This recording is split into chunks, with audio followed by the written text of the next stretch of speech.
Dans cette vidéo, on va introduire l'ensemble des nombres complexes. Ça va être des nombres qui vont être encore plus larges que les nombres réels. C'est-à-dire que ça va inclure les nombres réels, il y en aura des nombres qui ne seront plus des nombres réels. Alors les nombres complexes, historiquement, on les a introduits parce qu'on en a eu besoin. On a envie de les définir, mais après on s'est rendu compte qu'on en avait besoin. Alors, je vais expliquer ça. Quand on vous donne une équation du second degré, maintenant, vous savez tous la résoudre. Hein. Vous prenez votre delta égale b carré moins 4ac. Et après, vous aviez vos formules. Bon, j'ai la flemme de les écrire. Bon, je vais les écrire. Pour montrer que je les connais. Donc, vous calculiez votre delta et vous avez vos deux racines, éventuellement doubles. Mais ça marchait évidemment comme il y avait une racine carrée que si delta était positif. Si delta était négatif, on vous disait qu'il n'y avait pas de racine. Ok, là, ça n'a jamais posé de problème, ça ne vous a jamais choqué. Le problème qui est apparu historiquement, c'est qu'on a découvert des méthodes analogues pour les équations du 3e et du 4e degré. Donc la méthode d'Euler et la méthode de Ferrari. Pour les équations du 3e degré, alors on peut se ramener à une forme comme ça, mais ça, peu importe, c'est une équation du 3e degré. Il existe une méthode aussi pour la résoudre. Elle est beaucoup plus compliquée, c'est pas la peine d'essayer de l'apprendre, mais elle existe. Le problème, c'est que pendant la résolution avec la méthodologie comme avec le discriminant, ce qui se passait, c'est qu'il y avait parfois des racines carrées de nombres négatifs qui apparaissaient, qu'on n'était pas trop sûr si on avait le droit ou non de les écrire, mais ces racines-là, elles disparaissaient pendant qu'on faisait les calculs. Donc ça veut dire qu'il y avait bien des racines carrées de nombres négatifs. Alors comme on ne s'autorisait pas à les avoir, on n'allait pas s'arrêter à racines carrées des nombres négatifs. C'est pour ça que quand delta est négatif, on vous dit qu'il n'y a pas de solution. Mais comme elles disparaissaient, on s'autorisait virtuellement à les écrire pendant quelques temps jusqu'à ce qu'ils disparaissent. Et à la fin, on avait nos solutions. Donc souvent, les équations de 3e degré ont 3 solutions. Donc, quelque part, on s'est rendu compte qu'elles existaient, ces racines carrées de nombres négatifs.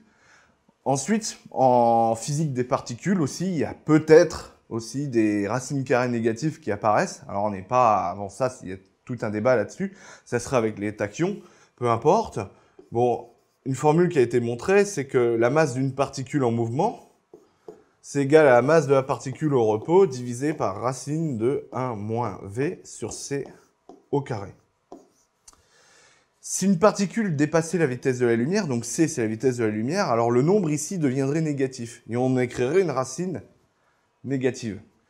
Ça pourrait être aussi une façon de voir qu'on ne pourrait pas dépasser la vitesse de la lumière. Mais bon, on ne sait pas. Donc peut-être dans des films, vous en avez entendu parler, les tachyons, etc.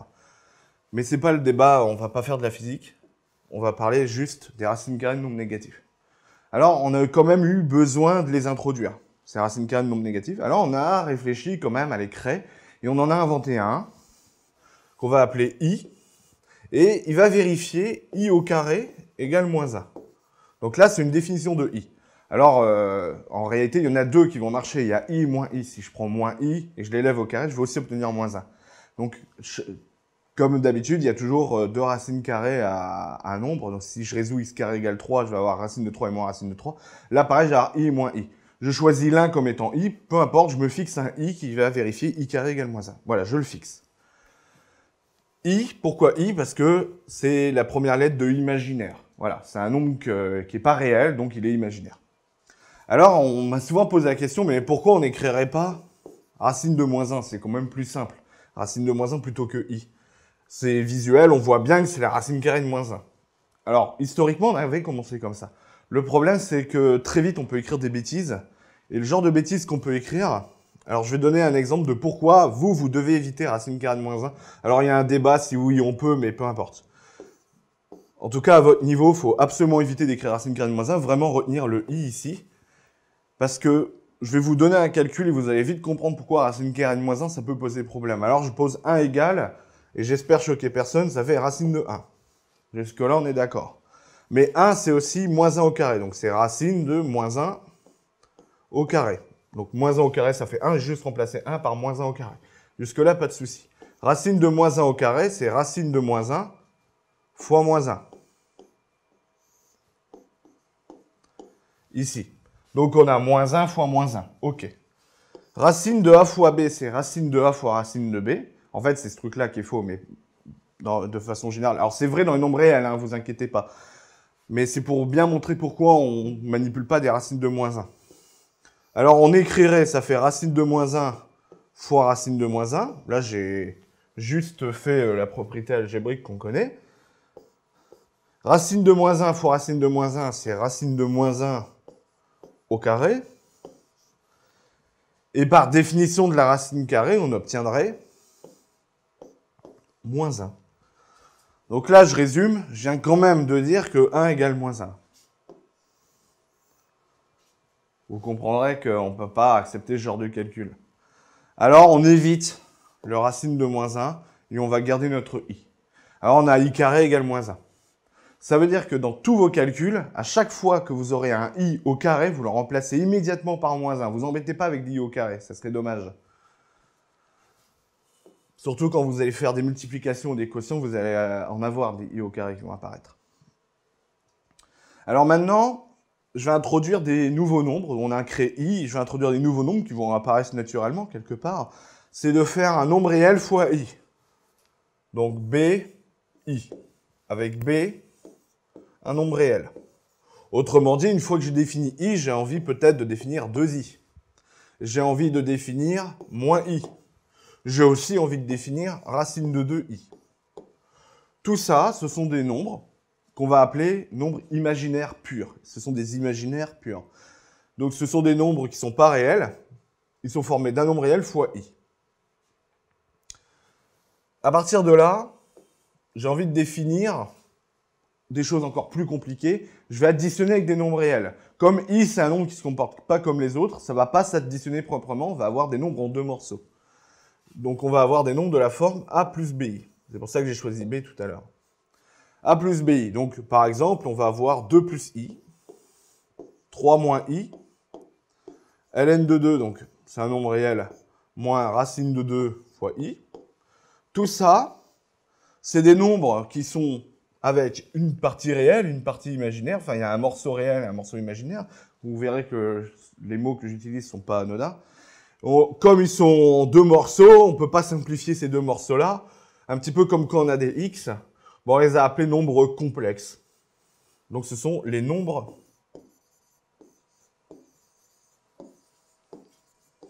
complexes. Et l'ensemble des nombres complexes, on lui donne un petit nom, comme on a fait avec n, z, q et r. On va l'appeler grand C. On ne s'est pas embêté, on a pris la première lettre de complexe. Alors, nombres complexes, d'accord, c'est le nom qu'on leur a donné, mais moi j'aime pas, parce qu'en réalité, ils sont pas si compliqués, ils simplifient la géométrie plus tard. Mais en attendant, voilà, ils sont en deux morceaux, donc on a envie de dire qu'ils sont compliqués, ce sont des nombres complexes. Donc les nombres complexes, ce sont les nombres de la forme a plus bi, avec a et b deux nombres réels. Alors, je prends un nombre complexe, a plus bi, on va introduire un petit peu de vocabulaire. Alors, ça peut être caché, parfois, le a plus bi, mais en développant, on retrouve a plus bi. Notamment en remplaçant tous les i au carré par des moins 1. Alors, a plus bi. Le a ici, on va appeler ça la partie réelle. Bah, c'est là où il y a le nombre réel qui est dedans. Donc là, ok. Le b ici, c'est la partie imaginaire.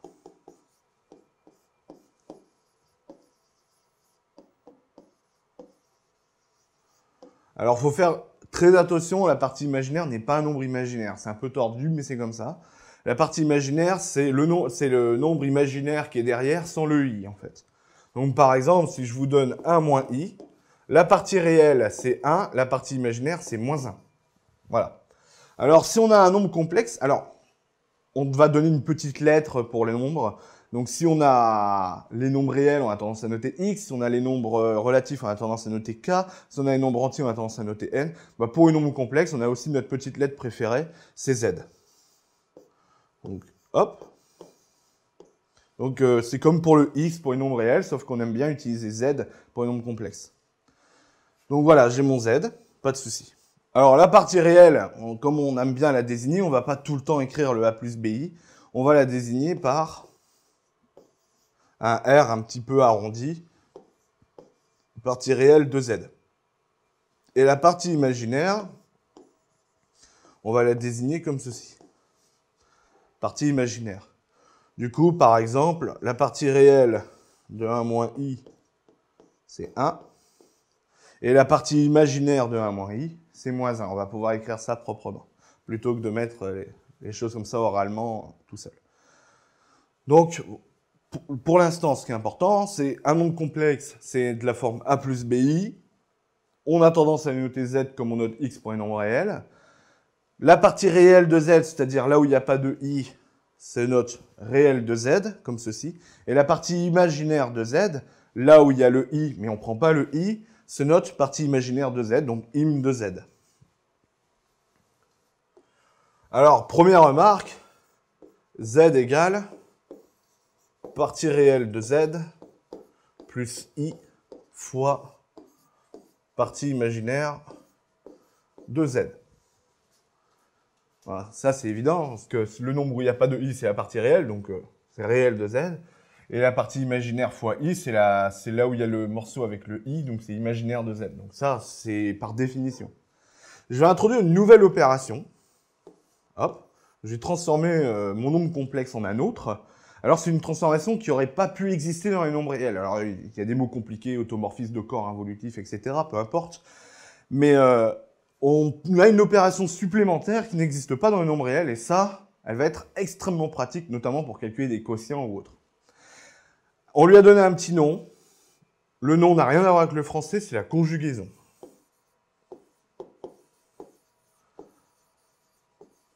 Alors éventuellement, comme on change la fin, peut-être qu'historiquement c'est ça le lien, mais en tout cas rien à voir avec les AIS et compagnie à l'imparfait. Donc le conjugué d'un nombre complexe, on va le noter z bar, avec une barre au-dessus, voilà, comme ça.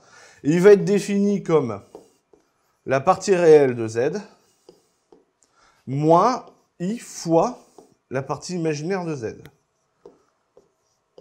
Alors, c'est une formule compliquée pour dire que là où il y a le i, je mets un moins. Voilà, ça veut dire ça. Je donne un exemple.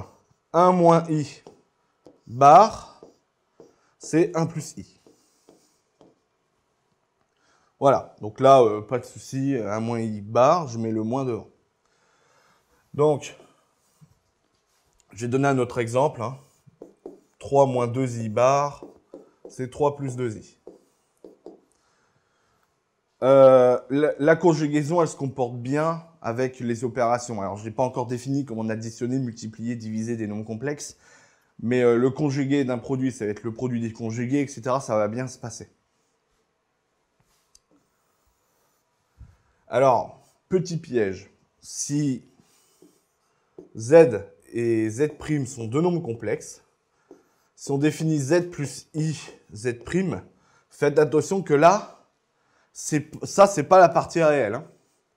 Le conjugué de ça, ça va être égal à z bar moins i, z' bar. Alors, je m'explique. Là, le gros piège, c'est de dire, ah bah, j'ai un quelque chose plus i fois quelque chose, donc le conjugué, c'est facile, je mets le moins. Mais ça marche que quand les z et z' sont des nombres réels. Là, je me suis amusé à prendre des z et z', des nombres complexes. La formule, elle devient fausse. On fait attention de ne pas toujours écrire n'importe quoi avec la conjugaison. C'est important. Donc ici, bon, peu importe comment on obtient les barres ici, ça se comporte bien avec le plus, donc j'ai mis des barres des deux côtés. Ça se comporte bien avec la multiplication, j'ai fait i bar fois z' bar, et le i bar, c'est moins i. Voilà, ok, pas de souci. Mais on évite d'oublier les barres, du coup, et vraiment de s'inspirer de a plus bi bar égale a moins, alors ib ou bi, hein, c'est la même chose, 1 moins ib. On évite d'appliquer cette formule-là. Là. J'explique bien que la conjugaison, ça marche quand a et b sont des nombres réels. Hein. Ça, il faut faire attention. Sinon, il n'y a pas vraiment de piège. Hein. C'est assez facile. En pratique, vous aurez des nombres complexes bien déterminés. On ne manipule pas trop des z. Et dès que vous avez un z, si vous le transformez en x plus y ou a plus bi, vous allez vite vous rendre compte que vous ne pourrez pas vous tromper en mettant des conjugués partout. Alors, maintenant, il y a un lien entre la conjugaison et retrouver la partie réelle et la partie imaginaire. Alors, z plus z bar sur 2, c'est la partie réelle de z. Alors certains l'enseignent en disant que z plus z bar, c'est 2 fois la partie réelle de z. Pas avoir peur de transformer légèrement l'équation comme on en a besoin. Z moins z bar sur 2i, c'est la partie imaginaire de z. Alors pour les retrouver, en fait, si je remplace z par a plus bi, je vais faire a plus bi plus a moins bi, le conjugué, divisé par 2. Ça va donner, les bi s'en vont, ici. On a a plus a, ça fait 2a sur 2, c'est-à-dire a. Et a, c'est bien notre partie réelle. Ici, de la même manière, on va avoir a plus bi moins a moins bi. Là, on ne se trompe pas, on développe le moins proprement sur tous les termes. Donc ça fait a plus bi moins a plus bi sur 2i. Les a s'en vont. Il nous reste bi plus bi, c'est-à-dire 2bi, divisé par 2i. Donc 2bi divisé par 2i. Donc il y a 2 et i. On simplifie. Ça nous donne b. Alors évidemment, je n'ai pas expliqué comment on faisait les quotients de nombres complexes, mais là, on a envie de dire que ça marche. Donc voilà comment on peut retrouver la partie réelle et la partie imaginaire. Ça peut servir si on vous pose des questions avec des critères pour quel z, la partie réelle de z va être nulle, etc. Ou quand est-ce qu'on a un imaginaire pur. Un imaginaire pur, c'est pareil de dire que la partie réelle est nulle. Donc on transforme une phrase, z est un imaginaire pur, en une équation réelle de z égale 0. Pareil si on veut tester quand est-ce qu'un nombre est réel, etc., etc.